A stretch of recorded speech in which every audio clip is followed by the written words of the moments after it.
ओम नमः शिवाय। हर हर महादेव। प्रिय भक्तजनों, आज हम सोमवार व्रत की कथा का श्रवण करेंगे। सोमवार व्रत कथा। अमरपुर नगर में एक धनी व्यापारी रहता था। दूर दूर तक उसका व्यापार फैला हुआ था। नगर में उस व्यापारी का सभी लोग मान सम्मान करते थे। इतना सब कुछ होने पर भी वह व्यापारी अंतर्मन से बहुत दुखी था, क्योंकि उस व्यापारी का कोई पुत्र नहीं था।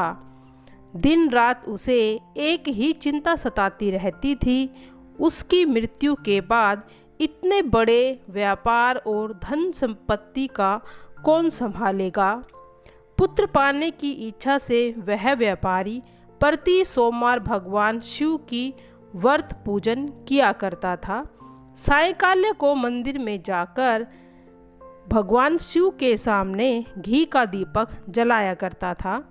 उस व्यापारी की भक्ति देखकर एक दिन माता पार्वती ने भगवान शिव से कहा, हे प्राणनाथ, यह व्यापारी आपका सच्चा भक्त है। कितने दिनों से यह सोमवार का व्रत और पूजा नियमित कर रहा है। भगवान आप इस व्यापारी की मनोकामना को अवश्य पूर्ण करें। भगवान शिव ने मुस्कुराते हुए कहा, हे पार्वती, इस संसार में सबको उसके कर्म के अनुसार फल की प्राप्ति होती है। प्राणी जैसा कर्म करते हैं वैसा ही फल उसको प्राप्त होता है। इसके बावजूद पार्वती नहीं मानी। उन्होंने आग्रह करते हुए कहा, नहीं प्राणनाथ, आपको इस व्यापारी की इच्छा पूरी करनी ही पड़ेगी। यह आपका अनन्य भक्त है। प्रति सोमवार को आपका विधिवत व्रत रखता है और पूजा अर्चना के बाद आपको भोग लगाकर एक समय भोजन ग्रहण करता है। आपको इसे पुत्र प्राप्ति का वरदान देना चाहिए। पार्वती का इतना आग्रह देखकर भगवान शिव ने कहा, तुम्हारे आग्रह पर मैं इस व्यापारी को पुत्र प्राप्ति का वरदान देता हूँ, लेकिन इसका पुत्र 16 वर्ष से अधिक जीवित नहीं रहेगा। उसी रात भगवान शिव ने स्वप्न में उस व्यापारी को दर्शन देकर उसे पुत्र प्राप्ति का वरदान दिया और उसके पुत्र के 16 वर्ष तक जीवित रहने की बात भी बताई। भगवान के वरदान से व्यापार को खुशी तो हुई, लेकिन पुत्र की अल्प आयु की चिंता ने उसे खुशी को नष्ट कर दिया। व्यापारी पहले की तरह सोमवार का विधिवत व्रत करता रहा। कुछ समय व्यतीत हो जाने पर उसके घर में अति सुंदर पुत्र की प्राप्ति हुई।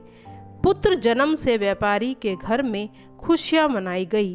बहुत धूमधाम से पुत्र जन्म का समारोह मनाया गया। व्यापारी को पुत्र जन्म की अधिक खुशी नहीं हुई, क्योंकि उसे पुत्र की अल्प आयु के रहस्य को पता था। यह रहस्य घर में किसी को मालूम नहीं था। विद्वान ब्राह्मणों ने उस पुत्र का नाम अमर रखा। जब अमर 12 वर्ष का हो गया तो शिक्षा के लिए उसे वाराणसी भेजने का निश्चय किया। व्यापारी ने अमर के मामा दीपचंद को बुलाया और कहा कि अमर को शिक्षा प्राप्त करने के लिए वाराणसी छोड़ आओ। अमर अपने मामा के साथ शिक्षा प्राप्त करने के लिए चल दिया। रास्ते में जहाँ भी अमर और दीपचंद रात्रि विश्राम के लिए ठहरते, वहीं यज्ञ करते और ब्राह्मणों को भोजन कराते थे।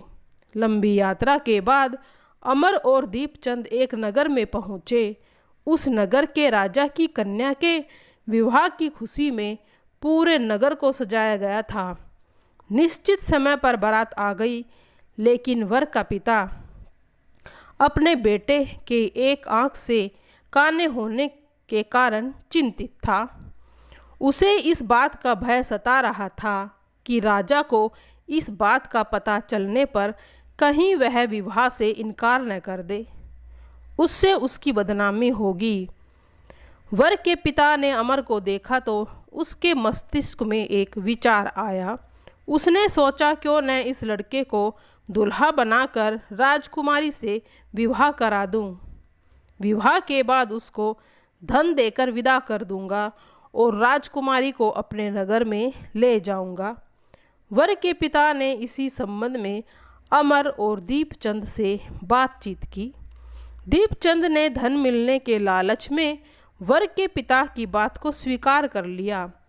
अमर को दूल्हे के वस्त्र पहनाकर राजकुमारी चंद्रिका से विवाह करा दिया गया। राजा ने बहुत सा धन देकर राजकुमारी को विदा किया। अमर जब लौट रहा था तो सच नहीं छिपा सका और उसने राजकुमारी की ओढ़नी पर लिख दिया था कि राजकुमारी चंद्रिका, तुम्हारा विवाह तो मेरे साथ हुआ है। मैं तो वाराणसी में शिक्षा प्राप्त करने जा रहा हूँ। अब तुम्हें जिस नवयुवक की पत्नी बनना पड़ेगा वह कान्हा है। जब राजकुमारी ने अपनी चुंदड़ी पर लिखा पाया तो लड़के के साथ जाने से मना कर दिया। राजा ने सब बातें जानकर राजकुमारी को महल में रख लिया। इधर अमर अपने मामा दीपचंद के साथ वाराणसी पहुंच गया। अमर ने गुरुकुल में पढ़ना शुरू कर दिया। जब अमर की आयु 16 वर्ष की हुई तो उसने एक दिन यज्ञ रचा रखा था। यज्ञ की समाप्ति पर ब्राह्मणों को भोजन कराया और खूब अन्न वस्त्र दान किए। रात को अमर अपने शयन कक्ष में सो गया। शिव के वरदान के अनुसार शयन अवस्था में ही अमर के प्राण पखेरु उड़ गए। सूर्य उदय पर मामा अमर को मृत देखकर रोटने पीटने लगा। आसपास के लोग भी एकत्रित होकर दुख प्रकट करने लगे। मामा के रोने विलाप करने के सवर समीप से गुजरते हुए भगवान शिव और माता पार्वती ने भी सुने। पार्वती जी ने कहा भगवान से, प्राणनाथ, मुझको किसी के रोने की आवाज़ सहन नहीं होती। आप इस व्यक्ति के कष्टों को दूर करें। भगवान शिव ने पार्वती के साथ अदृश्य रूप में समीप जाकर अमर को देखा तो पार्वती जी बोली कि यह तो उस व्यापारी का पुत्र है। मैंने इसे 16 वर्ष की आयु का वरदान दिया था। इसकी आयु इतनी ही थी, सो भोग चुका। पार्वती ने फिर भगवान शिव से निवेदन किया, हे प्राणनाथ, आप इस लड़के को जीवित करें, नहीं तो इसके माता पिता तड़प तड़प कर पुत्र के वियोग में मर जाएंगे। इस लड़के का पिता तो आपका अनंत भक्त है। वर्षों से सोमवार का व्रत करते हुए आपको निरंतर भोग लगाता है। पार्वती का आग्रह करने पर भगवान शिव ने उस लड़के को जीवित होने का वरदान दे दिया और कुछ ही पल में वह जीवित होकर उठ बैठा। शिक्षा समाप्त करके अमर मामा के साथ अपने नगर की ओर चल दिया। दोनों चलते हुए उस नगर में पहुँचे जहाँ अमर का विवाह हुआ था। उस नगर में भी अमर ने यज्ञ का आयोजन किया। समीप से गुजरते हुए नगर में राजा ने यज्ञ का आयोजन देखा। राजा ने अमर को तुरंत पहचान लिया। यज्ञ समाप्त होने पर राजा अमर और उसके मामा को महल ले गया और कुछ दिन उन्हें महल में रखकर बहुत सा धन देकर, वस्त्र देकर राजकुमारी को विदा कर दिया।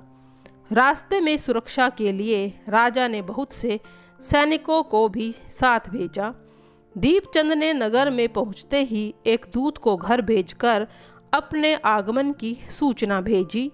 अपने बेटे अमर के जीवित वापस लौटने की सूचना से व्यापारी बहुत प्रसन्न हुआ। व्यापारी ने अपनी पत्नी के साथ स्वयं को एक कमरे में बंद रखा था। भूखे प्यासे रहकर व्यापारी और उसकी पत्नी बेटे की प्रतीक्षा कर रहे थे। उन्होंने प्रतिज्ञा कर रखी थी कि यदि उन्हें अपने बेटे की मृत्यु का समाचार मिला तो वो दोनों भी अपने प्राण त्याग देंगे। व्यापारी अपनी पत्नी और मित्रों के साथ नगर के द्वार पर पहुंचा। अपने बेटे के विवाह का समाचार सुनकर पुत्रवधू राजकुमारी चंद्रिका को देखकर उनकी खुशी का ठिकाना न रहा। उसी रात भगवान शिव ने व्यापारी के स्वप्न में आकर कहा, हे श्रेष्ठी, मैंने तेरे सोमवार के व्रत को करने और व्रत कथा सुनने से प्रसन्न होकर तेरे पुत्र को लंबी आयु प्रदान की है। व्यापारी बहुत प्रसन्न हुआ। सोमवार का व्रत करने से व्यापारी के घर में खुशियां आई। शास्त्रों में लिखा है, जो स्त्री पुरुष सोमवार का व्रत विधि के अनुसार करेगा, व्रत को कहेगा सुनेगा, उसकी सभी मनोकामनाएं पूर्ण होती हैं। आइए सुनते हैं शिव जी की आरती। जय शिव ओमकारा, भज शिव ओमकारा, ब्रह्मा विष्णु सदा शिव अर्धांगी धारा। ओम जय शिव ओमकारा, एकानन चतुरानन पंचानन राजे, हंसासन गरुड़ासन वृषवाहन साजे। ओम जय शिव ओमकारा, दो भुज चार चतुर्भुज, 10 भुज अति सोहे, त्रिगुण रूप निरखत्रा त्रिभुवन जग मोहे। ओम जय शिव ओमकारा, अक्षमाला बनमाला मुंडमाला धारी, त्रिपुरारी कंसारी वरमाला धारी। ओम जय शिव ओमकारा, अक्षमाला रुंडमाला धारी, चंदन मृगद सोहे, श्वेतांबर पीतांबर बाघांबरी अंगे, शंकादिक ब्रह्मादिक भूतादिक संगे, करकेश मध्य कमंडल चक्र त्रिशूल धरता। ओम जय शिव ओमकार।